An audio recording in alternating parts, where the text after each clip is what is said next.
انسان آتا ہے کھڑے ہو جاتا ہے داڑھی ٹوپی پہن لیتا ہے بولتا تھا کہ بھائی ایسا کرو مسلمان آنکھ بند کر کے اس کے پیچھے بھاگ جاتے ہیں یہ بھی نہیں سوچتے ہیں کہ بھائی اس کی حقیقت کیا ہے کیا یہ بات صحیح ہے یا نہیں صحیح ہے کیا یہ بات غلط ہے بھائی اللہ نے عقل دی ہے نا سوچتے سمجھتے نہیں ہے دین کے اندر ایسے موقع پر مجھے ایک بات ایک جو ہے نا سمجھ لیجیے کہ ایک واقعہ یاد آ رہا میں آپ کو پہلے بتا دیتا ہوں کہتے ہیں پہلے زمانے میں ایک انسان جو ہے بازار میں ایک دبلا پتلا گدھا بیچ رہا تھا ایک دم کمزور لاغر گدھا جو ہے بیچ رہا تھا 1 دینار میں بھائی 1 دینار میں میرا گدھا لے لو 1 دینار میں میرا گدھا لے لو اب لوگ جو ہے دیکھتے اس کے گدھے کو دیکھتے اس کی حالت کو دیکھتے ہنستے بھائی اتنا کمزور گدھا 1 دینار میں کون لے گا ایسے جا رہا تھا اچانک اس نے دیکھا کہ بادشاہ آ رہا ہے اپنے وزیر کے ساتھ تو جیسے ہی بادشاہ کو دیکھا اس کے دماغ میں آئیڈیا آ گیا بادشاہ کو دیکھتے ہی بولا کہ حضور یہ گدھا آپ خرید لیجئے بادشاہ نے پوچھا کہ اس کی قیمت کیا ہے تو وہ آدمی گدھا بیچنے والا کہہ رہا ہے کہ 1 تھیلا سونے کی اشرفیاں 1 پوٹلی وہ پوٹلی ہے نا 1 پوٹلی سونے کی اشرفیاں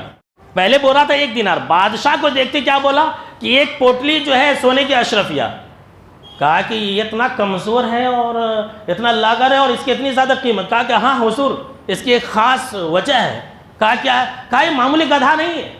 یہ ایسا گدھا ہے کہ جو اس پر بیٹھتا ہے اسے مکہ مدینہ نظر آ جاتا ہے کہا کہ سوچ لو تم کیا بول رہے ہو کہا کہ نہیں حضور میں سچ کہہ رہا ہوں آپ اگر بات میری ثابت نہ ہوئی تو آپ میری گردن اڑا سکتے ہیں تو بادشاہ بول رہا ہے کہ اگر ٹھیک ہے اگر تمہاری بات سچ ثابت ہو گئی تو ہم تجھے 1 نہیں 5 اشرفیوں کی تھیلیاں دیں گے کتنے دیں گے 5 اشرفیوں کی تھیلیاں دیں گے کہا اپنے وزیر کو بیٹھو گدھے پر مکہ مدینہ کا دیدار کرو جیسے وزیر بیٹھنے لگا اس انسان نے کہا کہ حضور ذرا رک جائیے کہا کیا ہوا پھر کہا کہ بات یہ ہے کہ اس گدھے پر جو انسان بیٹھتا ہے اسے مکہ مدینہ ضرور نظر آتا ہے لیکن جو گنہگار ہوتا ہے اسے نظر نہیں آتا ہے جو گنہگار ہوتا ہے اسے نظر نہیں آتا ہے اب وزیر تو پاؤں رکھ دیا تھا گدھے پر بیٹھنے کے لیے بولا اگر میں پیچھے ہٹ گیا تو میری پھر خیر نہیں بادشاہ تو میری گردن اڑا دے گا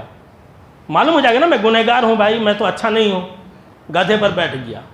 بیٹھتے ہی گدھے پر بولا سبحان اللہ ماشاءاللہ کیا بات ہے مکہ مدینہ نظر آ رہا ہے دیکھیے بیٹھتے ہی بول دیا وہ سبحان اللہ ماشاءاللہ کیا بات ہے مکہ مدینہ نظر آ رہا ہے بادشاہ بولا ارے ہٹ پہلے اب میں بیٹھوں گا